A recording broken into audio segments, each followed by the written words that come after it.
Kapapasok lang na balita, 20 na mga OFW na galing sa bansang Kuwait dinala o dumating sa Pilipinas na wala ng buhay. Nakasilid na sila sa kabaong. At ang pinakamalala na sitwasyon ay itinatago ng ating government ang information kung paano sila namatay.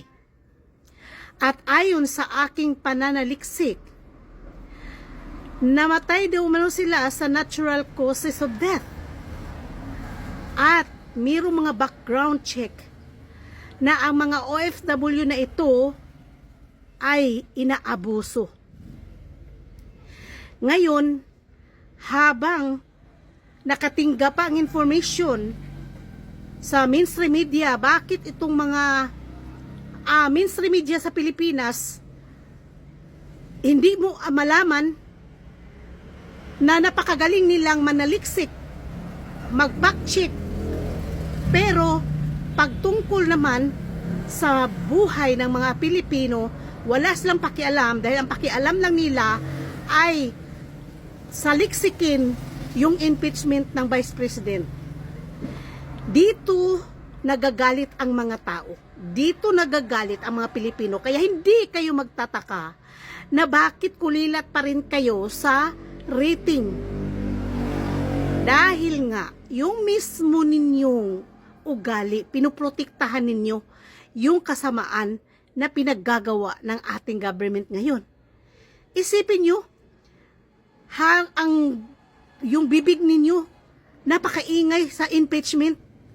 Maya-maya ang balita, pero itong mga OFW na dumating sa bansa natin, niwala man lang balita kung anong dahilan, kung paano sila sabay-sabay na namatay.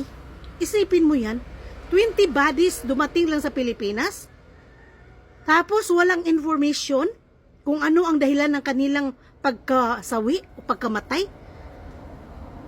Ano yun? Ang galing ninyo mag-report, mainstream media, sa impeachment sa mga Duterte. Kapag kasiraan ng mga Duterte, ang galing ninyo magbalita. Sabay-sabay pa kayo ang iingay nyo sa social media, sa television. Pero itong dumating na 20 bodies na OFW galing Kuwait, hindi man yun maibalita kung paano o anong mga dahilan ng kanilang kasawian. Bakit wala siyang buhay dumating sa Pilipinas? Nakakagalit ito, sa totoo lang. Nakakainis na, grabe, sobra naman, ganun na lang ba tayo? Kapag kasiraan sa administrasyon, kasiraan sa government ngayon, itinatago ng mainstream media, wala silang pakialam. So doon lang kayo makapokus sa mga Duterte. Mas lalong lalala yung trust rating ninyo kapag ganyan. Pinoprotektahan ninyo yung mga kandidato nyo.